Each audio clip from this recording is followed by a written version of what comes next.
brothers and sisters! My name is Julie. I was born in Cebu, but I am currently here in Japan and I am working as an assistant language teacher. I would like to introduce my grandma. This is her. Her name is Shirley. Her name is as beautiful as her face. She is ordinary to some, but extraordinary for me. She isn't perfect, but she's almost for me.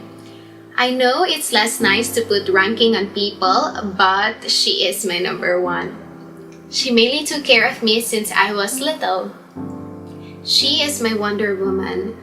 She is funny at times, and she is terribly missed. It was September of 2020 when my grandma was rushed to the hospital with the same reason why she was rushed to the hospital in the prior year. I got video called and I saw her on the hospital bed supported with oxygen. They were in a tent because the hospital was filled with COVID-19 patients and she was still able to speak and was looking fine at that time. But 2 days after, we were advised that she should be in the ICU because her lungs were failing. During that time, the ICU was even stricter with their visiting rules. Visitors should take PCR tests. It was costly as we also had to provide for the medications.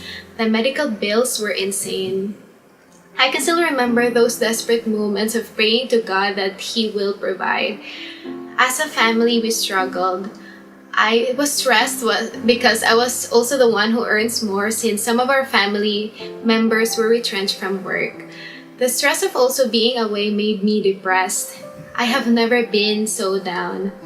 I sometimes find myself crying even when I was doing random things, begging to God to heal my grandma, provide our needs, and help us go through those difficult times.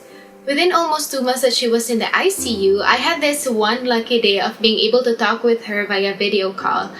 And I saw how tired she was. She has tubes everywhere and she couldn't talk.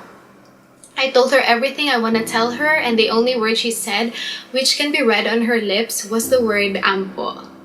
Ampo is a Cebuano word which means pray. Grandma would always tell us to pray. Pray when you're happy, pray when you're sad, pray when you're confused, pray even when you were feeling great, pray even when you're busy, pray even when things are going right, pray. And so I kept praying. I prayed with my best friend daily for her recovery.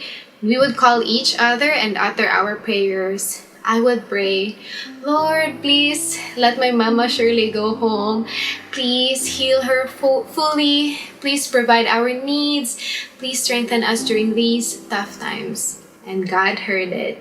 I was so happy when I received the news that she can go home. As long as the equipment at home is ready for her arrival, she can stay at home while medicated. The night that she arrived in our house, she was immediately looking for me. So my family called me and I was able to see how tired her face was. I know I was still in the state of denial that she might go home to heaven soon because I firmly believe that God answered my prayer in my way. But the day after that, she passed away and it seems like she waited to go home so she'll pass away surrounded with people who loves her. I thought about how fervently I prayed and I somehow can't believe that God answered it in a different way. I was telling God, no, Lord, this isn't the way. I meant that she would go home to our house, not go home to you. I could also still remember how angry I was, to be very honest. I felt that God abandoned me. I felt that He was being unfair.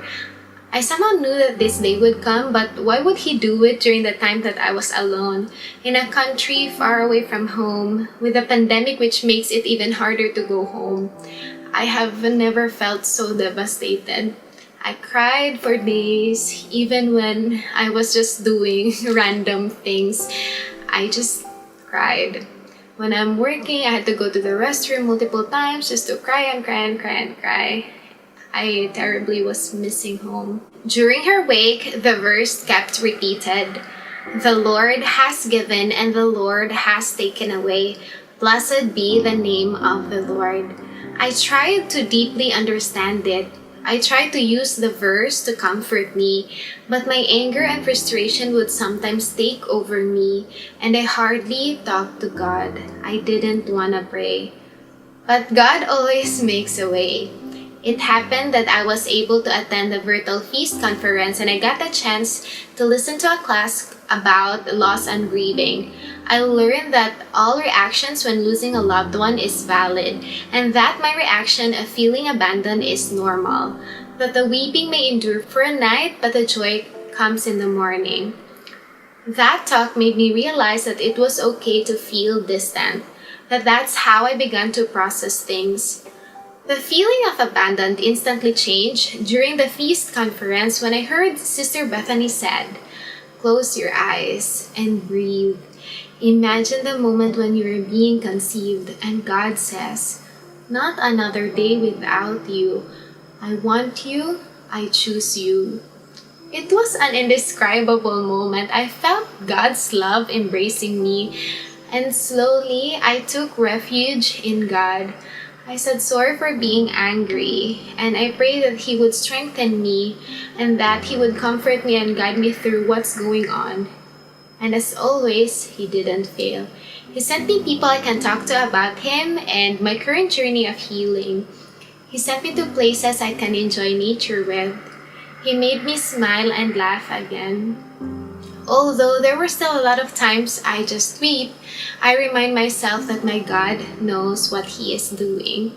I find comfort in knowing that God is my refuge, that He already did it and He will do it again. I find comfort in knowing that my hurt means I have loved and I was loved, that my healing is a testimony of how God works. I hope we all take refuge in God's promises that wherever we are, He will be there guiding us through to a better us. He will make us a blessing so we can be a blessing too.